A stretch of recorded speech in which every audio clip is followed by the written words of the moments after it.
izklausās labi, tomēr.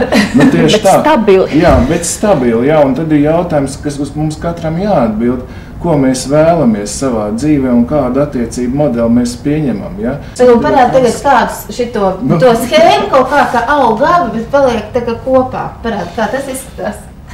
Tā var? Tas būtu arī jā, tā, ka mēs augam, bet es arī piekrītu, ka tā ir. Bet tik ļoti kupu, ka vienalga kaut kur tur tā kā tā milzīgi liela auga.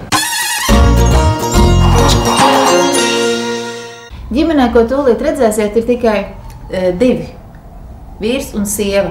Un viens otram viņi ir deklarējuši, ka būs kopā tikai tikmēr, kamēr starp viņiem būs mīlestība. Tā droši vien ir daudz solījušies pie altāra un precoties, taču šiem ļaudīm mīlestība ir, es teiktu, gluži vai ideoloģija, jo viņām ir hipija. Hipiji Latvijā nav miruši. Jau pāris gadus hipiju kustība Latvijā lēnām atdzimst, un pie vainas šeit ir 2 garmataini cilvēki – Līva un Linards. Atbilstošā vietā, Maskavas Forštetē, īrētā dzīvoklī bez ērtībām, viņi cenšas kopt puķu bērnu idejas, kas Latvijā līdz ar PSRS sabrukumu jau šķita aizgājušas nebūtībā. Viena tā paudze bija nonarkojusies, un visiem bija ļoti nelabas atmiņas par to visu. Pēc Padomju Savienības sabrukuma bija šausmīgi sliktas atmiņas, jo tiešām tajās pēdējās hipiju nometnēs var redzēt, tur vienīgas adatas, un viss ļoti slikti tur viss ir. Un tad tās atmiņas tik sliktas, ka neviens piemēram, no tās, kas man bija 21 gads, neviens nesauca sevi par hipiju. Tur bija jaunie ģeogrāfi, jaunie vēsturnieki, visi bija garmataini, visi bija, it kā, viss tā masa saucās neformāļi, kaut kā tā. Un tad es arī, it kā hipija, bet, es tā kā viena, ko es tā teikšu, bezmaz tāda sevi, tu kā tāds dinozaurs, un tad tu vēl satiec panku Peksi, un Peksis saka, hipiji jau miruši. Es dabūju pats, vakarā, kad nostāvēju ilgi, pirms sēdos vilcienā. Pēdējos pāris gados ap Līvu un Linardu pulcējas arvien vairāk cilvēku, kas meklē atšķirīgas idejas un vērtības no mainstreamā valdošajām. Vasarās viņi organizē hipiju nometnes tepat Latvijā vai brauc uz lielajiem hipiju sajietiem gan Eiropā, gan bijušajā Padomju Savienībā.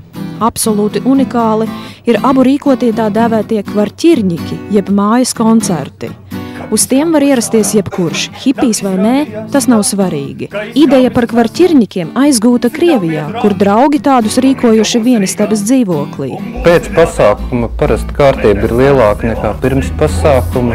Viss ir savākts, nekad nav nospērts. Teiksim, kaut kā tie cilvēkus, nezinu, vai mēs, vai tas viss pasākuma unikalitāte, viņas kaut kā savāc. Disciplinē. Jā, bet vidusmēra dzīvoklī tā grūti iedomāties, ka tur ienāktu 40-50 cilvēku un sāktu koncertu. Mēs jau esam arī tā uzturam tādā funkcionālā kārtībā, teiksim, varbūt nevis tādā eiroestētiski. Var pie pankiem, bet tur ir vairāk alkohola un narkotikas, ko mēs neatzīstam īsti. Tas vairs nav aktuāli. Tā kaifa ideja ir kaut kādā veidā pazudusi, šādā veidā caur kaut kādām narkotikām. Mūsdienu hipijs Latvijā nav pagātnē dzīvojoša radījums, kas nemācās, nestrādā un nemitīgi pret kaut ko protestē. Līva strādā mākslas galerijā un lasa lekcijas 2 augstskolās par hipiju un citām subkultūrām. Linards darbojas enerģētikas un automatizācijas sfērā un ir uzņēmuma valdes priekšsēdētājs. Abi kopīgi uztur interneta lapu www.hipija.lv. Netradicionāli hipijiem abi ir nesen oficiāli apprecējušies, taču viņu sadzīve ir tālu no vispār pieņemtā. Arī par bērniem abi vēl nedomā. Man liekas, ka mums tuvāk ir šī kaut kāda bohēmiskā, tāda mākslinieciskā vide, kas bija tieši 60. gadu tajā Latvijas hipiju atmosfērā, ka viņi tur rīkoja dažādas fotosesijas un mākslu un visu kaut ko tādu, un tas ir arī tas, kas mūs vairāk interesē, nevis kaut kāda bezjēdzīga cīnīšanās pret kaut ko un par kaut ko. Mūs uzaicina, mēs piekrītam, ņemot vērā to, ka mēs esam diezgan aizņemti cilvēki.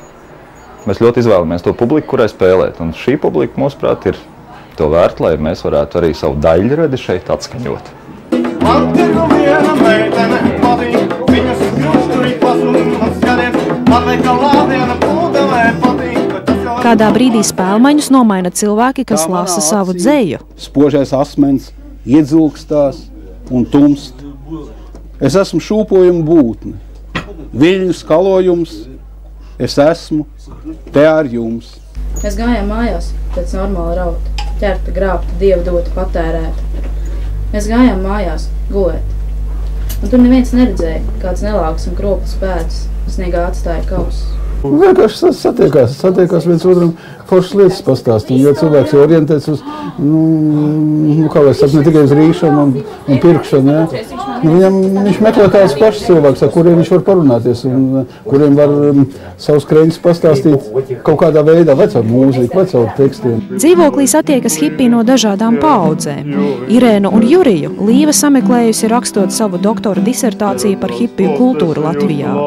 Я ищу постоянно контакт, счастлива, что есть Лива и Линард здесь в Латвии. В Москве я знакома с Любавой, с разными группами хиппи. Поэтому это уже совсем другой подход. Уже не видно наркотиков, к счастью. Ведь раньше это все же были наркотики, и уже почти все на том свете. Abi izvēlas nevis noraidošu pozīciju pret pasauli un revolūciju, bet pārmaiņas sevī. Svarīgi ir, lai vērtības uzkrātos pašā, nevis ārpus cilvēka, kaut kur banku kontos vai pensiju līmeņos. Tas nenozīmē, ka mums nav kaut kāda nākotnes plāna, bet mums viņi varbūt ir vairāk romantiski nekā praktiski. Mēs tur domājam, ka mēs dzīvosim vēl 49 gadus kopā. Mēs neesam tur nolēmuši, ka mums būs tur tas un tas un tas, bet mēs kaut kā vairāk ļaujamies varbūt. Varbūt mēs aizbrauksim pēc 2 gadiem uz Indiju, varbūt mēs dzīvosim Francijā, varbūt mēs dzīvosim tepat. Tā, ka negribas nekur piesieties un ne tā piesieties, bet kaut ko ņemt, kaut kādus tur vai kredītus vai kaut kādas tādas lietas. Laikam mēs esam dulējos iekļuvuši, vienmēr būs zināms procents tādu sabiedrībā. Cilvēks jau no tā neapstāsies, bet ja visi tā darītu kā mēs, tad nebūtu, kas ņem stopētājus. Jā, bet tas ir vienmēr tas vissmieklīgākais jautājums. Ja visi dzīvotu kā mēs pārvietotos pa Eiropu, jo nebūtu, kas ņem stopētājus.